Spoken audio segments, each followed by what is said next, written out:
ਸਾਰੇ ਸੁਣਨ ਵਾਲੇ ਦੋਸਤਾਂ ਨੂੰ, ਵੀਰਾਂ ਨੂੰ, ਭੈਣਾਂ ਭਰਾਵਾਂ ਨੂੰ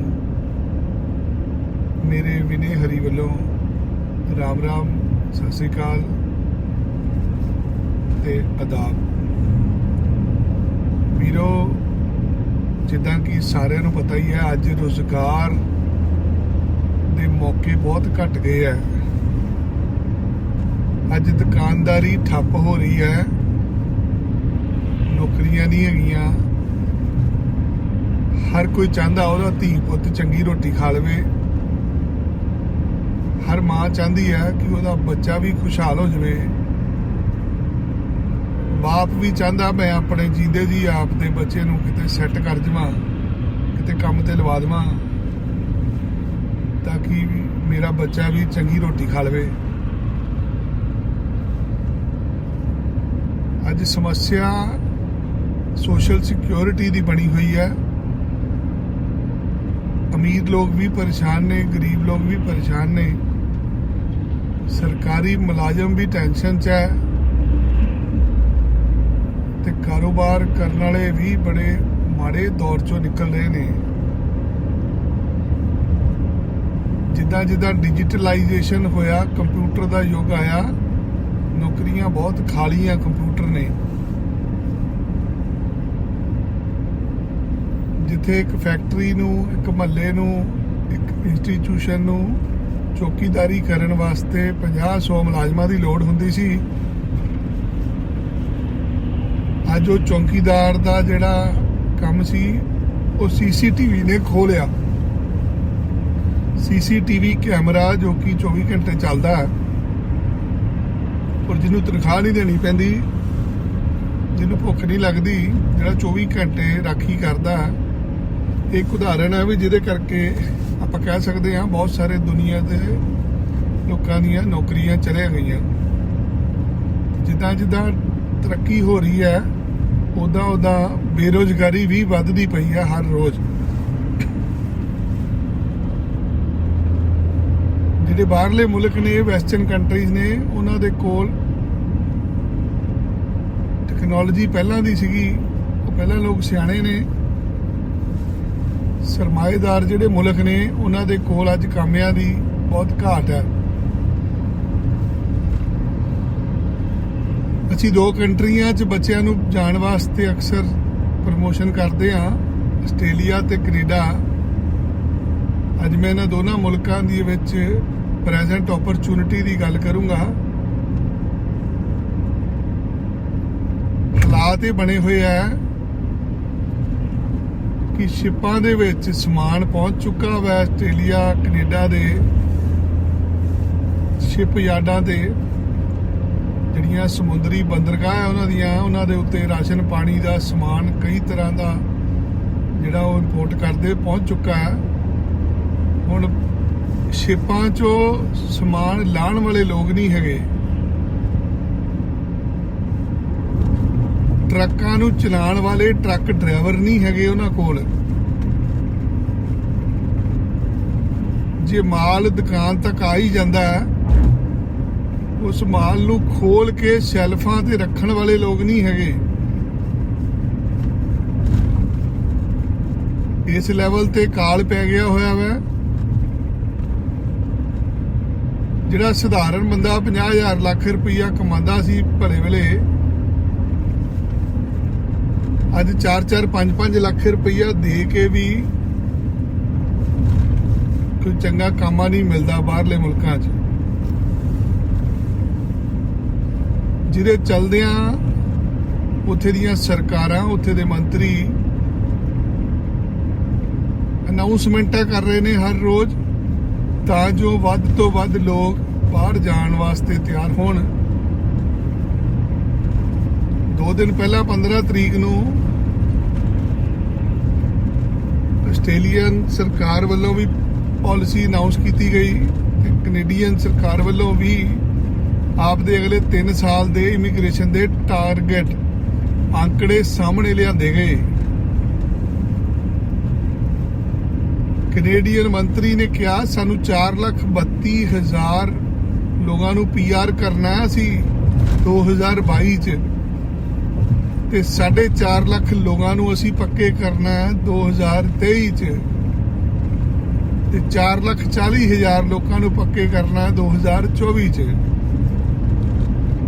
ਕੁੱਲ ਮਿਲਾ ਕੇ 13 ਲੱਖ ਲੋਕਾਂ ਦੀ ਲੋੜ ਹੈ ਕੈਨੇਡਾ ਨੂੰ, ਜਿਨ੍ਹਾਂ ਨੂੰ ਉਹਨਾਂ ਨੇ ਪੱਕੇ ਤੌਰ ਤੇ ਨਾਗਰਿਕਤਾ ਦੇਣੀ ਹੈ। ਆਪਣੇ ਦੇਸ਼ ਦੀ PR ਦੇ ਵਾਸਤੇ 13 ਲੱਖ ਅਸਾਮੀਆਂ ਕੱਢੀਆਂ ਗਈਆਂ ਕੈਨੇਡੀਅਨ ਗਵਰਨਮੈਂਟ ਵੱਲੋਂ। ਦੋਸਤੋ, ਇਹ 13 ਬੰਦੇ ਜਾਂ 1300 ਜਾਂ 1,13,000 ਦੀ ਗੱਲ ਨਹੀਂ ਹੋ ਰਹੀ, ਇਹ ਗੱਲ 13 ਲੱਖ ਲੋਕਾਂ ਦੀ ਹੋ ਰਹੀ ਹੈ। ਤੁਸੀਂ ਸੋਚ ਸਕਦੇ ਹੋ ਇਹਨਾਂ ਅੰਕੜਿਆਂ ਤੋਂ ਕਿ ਕਿਸ ਕਦਰ ਇਸ ਟਾਈਮ ਬੰਦਿਆਂ ਦੀ ਲੋੜ ਹੈ ਉੱਥੇ। ਤੇ ਮੇਰੀ ਬੇਨਤੀ ਹੈ, ਜੇਕਰ ਤੁਹਾਡਾ ਕੋਈ ਪਲਾਨ ਬਣਦਾ ਸੀ, ਤੁਸੀਂ ਕੋਈ ਬਾਹਰ ਜਾਣ ਵਾਸਤੇ ਕੰਟਰੀ ਲੱਭ ਰਹੇ ਸੀ, ਤਾਂ ਇਹ ਇੱਕ ਸਹੀ ਸਮਾਂ ਹੈ ਜਦੋਂ ਤੁਸੀਂ ਅਪਲਾਈ ਕਰਕੇ ਆਪਦੇ ਸੁਪਨਿਆਂ ਤੱਕ ਸੌਖੇ ਪਹੁੰਚ ਸਕਦੇ ਹੋ।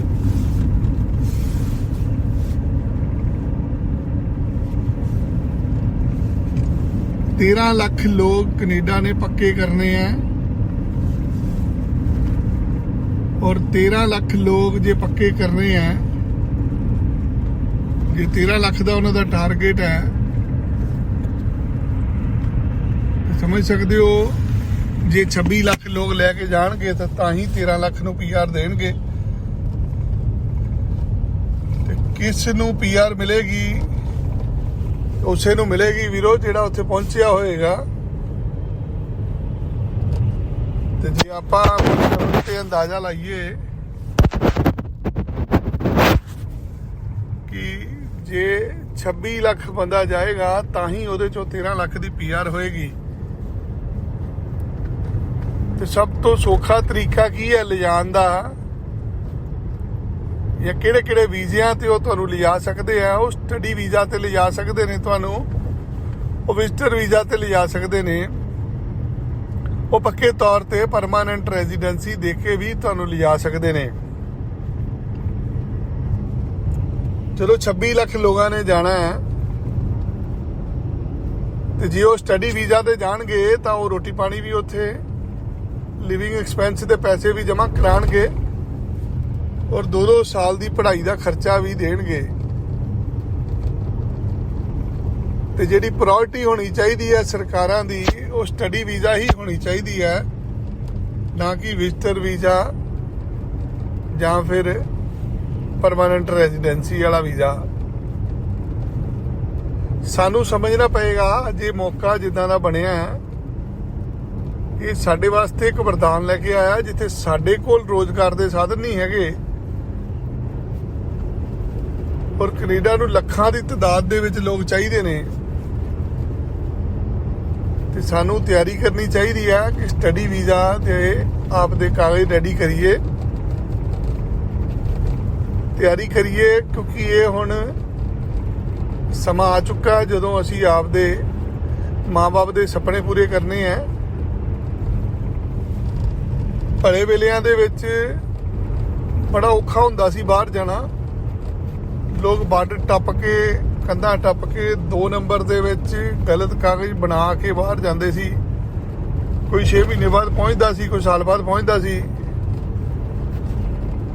अज इज्जत दे नाल टौर दे नाल पासपोर्ट ते वीज़ा लवा के जहाज च बह के जाते ने साडे लोग, स्टडी वीज़ा दे रूप दे विच। सो स्टडी वीज़ा एक वरदान सिद्ध हुंदा साडे पंजाबी वीरां वास्ते, जिहदे नाल साडे घर दे चुल्हे चलदे ने, जिहदे नाल साडे परिवारां दीयां दवाइयां आंदियां,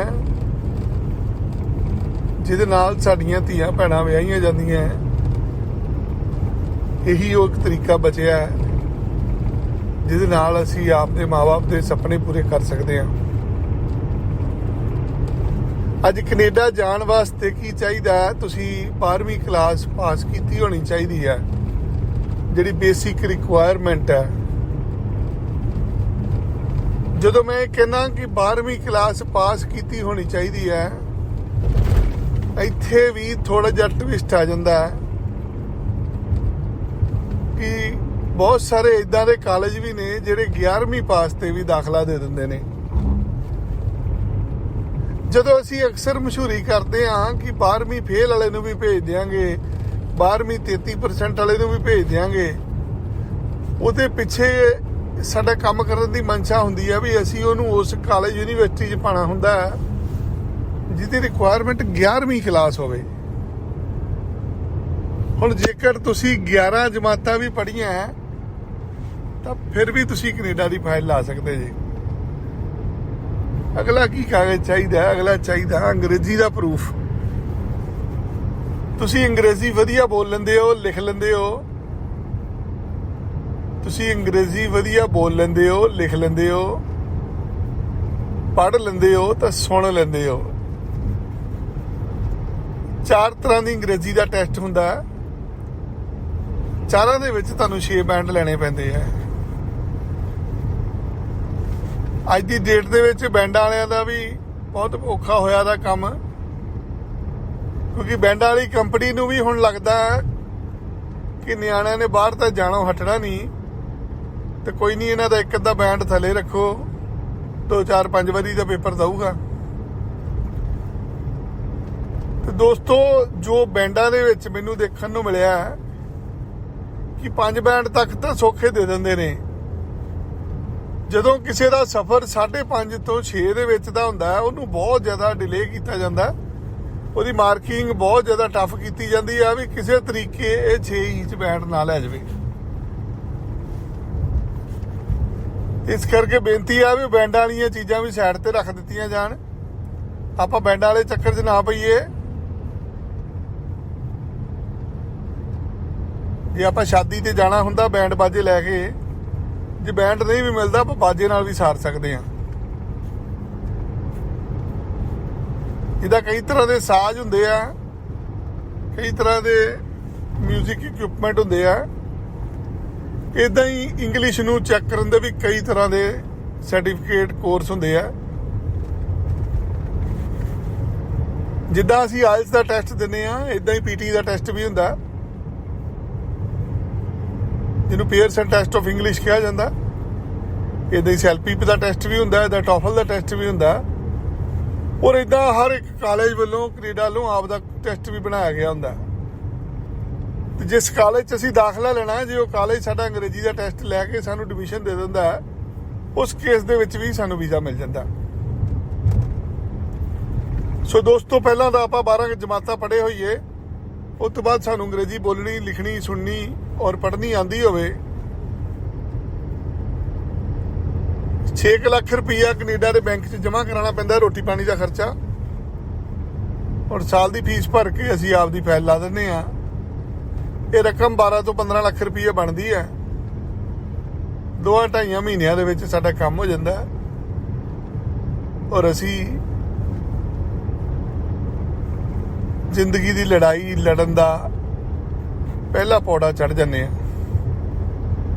ਪਹਿਲਾ ਸਟੈਪ ਅਸੀਂ ਚੜ੍ਹ ਜਾਂਦੇ ਹਾਂ ਜਦੋਂ ਸਾਡਾ ਵੀਜ਼ਾ ਲੱਗ ਜਾਂਦਾ। ਦੂਜਾ ਚੈਲੰਜ ਆਉਂਦਾ ਉੱਥੇ ਜਾ ਕੇ ਰੋਟੀ ਪਾਣੀ ਕਮਾਣੀ। ਤੀਜਾ ਚੈਲੰਜ ਪੜ੍ਹਾਈ ਖਤਮ ਕਰਕੇ ਵਰਕ ਪਰਮਿਟ ਲੈਣਾ। ਚੌਥਾ ਚੈਲੰਜ ਆਪਦੀ PR ਦੀ ਐਪਲੀਕੇਸ਼ਨ ਲਾ ਕੇ PR ਲੈਣਾ। ਔਰ ਪੰਜਵਾਂ ਚੈਲੰਜ ਘਰ ਖਰੀਦਣਾ ਹੈ। ਔਰ 6ਵਾਂ ਚੈਲੰਜ ਵਿਆਹ ਕਰਾਉਣਾ ਔਰ ਮਾਂ-ਬਾਪ ਨੂੰ ਸੱਦਣਾ। ਇਦਾਂ ਜ਼ਿੰਦਗੀ ਦੀਆਂ 7-8 ਪੌੜੀਆਂ ਪੜ੍ਹ ਕੇ ਅਸੀਂ ਜ਼ਿੰਦਗੀ 'ਚ ਕਾਮਯਾਬ ਹੁੰਦੇ ਹਾਂ। ਤੁਸੀਂ ਅੱਜ ਜ਼ਿੰਦਗੀ ਦਾ ਪਹਿਲਾ ਸਟੈਪ ਵੀ ਨਹੀਂ ਚੜ੍ਹੇ ਕਿਉਂਕਿ ਤੁਹਾਨੂੰ ਵੀਜ਼ਾ ਨਹੀਂ ਮਿਲਿਆ। ਤੇ ਪਹਿਲਾ ਸਟੈਪ ਚੜ੍ਹਨ ਵਾਸਤੇ ਤੁਹਾਨੂੰ ਅਪਲਾਈ ਕਰਨਾ ਪੈਣਾ। ਇਹ ਸਹੀ ਸਮਾਂ ਜੇ ਤੁਹਾਡਾ ਸਟੱਡੀ ਵੀਜ਼ਾ ਪਿਛਲੇ 6 ਮਹੀਨੇ, ਸਾਲ, 2 ਸਾਲ ਦੇ ਵਿੱਚ ਰਿਫਿਊਜ਼ ਹੋਇਆ, ਵੀਜ਼ਾ ਰਿਫਿਊਜ਼ ਹੋਣਾ ਸੁਭਾਵਿਕ ਸੀ ਕਿਉਂਕਿ ਵੀਜ਼ਾ ਰਿਫਿਊਜ਼ ਹੋਇਆ ਸੀ ਤੁਹਾਡਾ ਕੋਵਿਡ ਦੇ ਦੌਰਾਨ, ਜਿੱਥੇ ਰਿਫਿਊਜ਼ਲ ਲੈਟਰਾਂ ਦੇ ਉੱਤੇ ਲਿਖਿਆ ਆਇਆ ਕਿ ਸਾਨੂੰ ਨਹੀਂ ਲੱਗਦਾ ਤੁਸੀਂ ਜੈਨੂਅਨ ਸਟੂਡੈਂਟ ਜੇ, ਜਿਹੜੇ ਇਸ ਸਮੇਂ ਤੁਸੀਂ ਇਸ ਕੋਰਸ ਦੇ ਵਿੱਚ ਦਾਖਲਾ ਲੈ ਕੇ ਕੈਨੇਡਾ ਜਾਣਾ ਚਾਹੁੰਦੇ ਜੇ।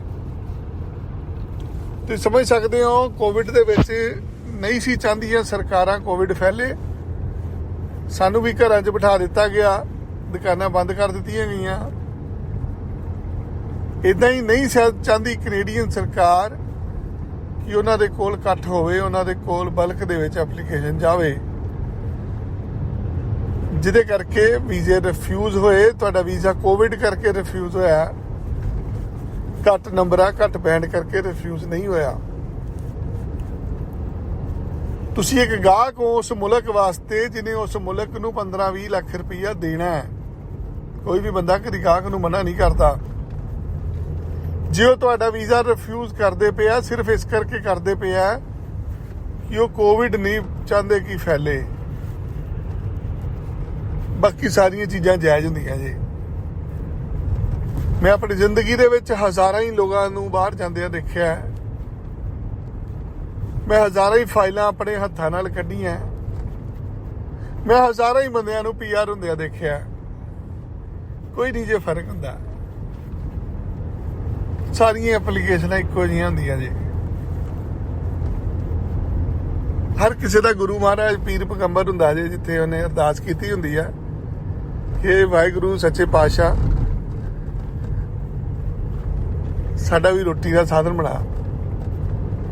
ਤੇ ਜਦੋਂ ਕੋਈ ਗੁਰੂ ਮਹਾਰਾਜ, ਕਦੋਂ ਪਰਮੇਸ਼ਵਰ ਤੁਹਾਨੂੰ ਇਸ ਧਰਤੀ ਤੇ ਭੇਜਦਾ ਹੈ, ਉਹ ਤੁਹਾਡੇ ਸਾਰੇ ਹੀਲੇ ਵਸੀਲੇ ਬਣਾ ਕੇ ਭੇਜਦਾ ਉੱਤੋਂ। ਜ਼ਿੰਦਗੀ 'ਚ ਇੱਕੋ ਚੀਜ਼ ਯਾਦ ਰੱਖਣੀ, ਤੁਸੀਂ ਕਦੀ ਹੌਸਲਾ ਨਹੀਂ ਹਾਰਨਾ ਮੇਰੇ ਵੀਰ। ਜਿਸ ਦਿਨ ਹੌਸਲਾ ਹਾਰ ਗਏ ਨਾ, ਉਸ ਦਿਨ ਕੰਮ ਖਤਮ ਜੇ। ਡਟੇ ਰਹੋ, ਖੜੇ ਰਹੋ, ਮੈਦਾਨ ਦੇ ਵਿੱਚ ਖੜੇ ਰਹੋਗੇ, ਇੱਕ ਨਾ ਇੱਕ ਦਿਨ ਜ਼ਰੂਰ ਜਿੱਤ ਜਾਓਗੇ। ਜੇ ਨਹੀਂ ਵੀ ਜਿੱਤੋਗੇ, ਸਿੱਖੋਗੇ ਤਾਂ ਸਹੀ।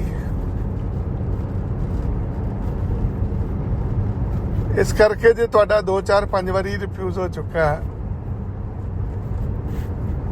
ਇਹਨੂੰ ਕਰ ਲਓ ਦੁਬਾਰਾ ਅਪਲਾਈ, ਮਿਲ ਜੂਗਾ ਜਲਦੀ ਵੀਜ਼ਾ।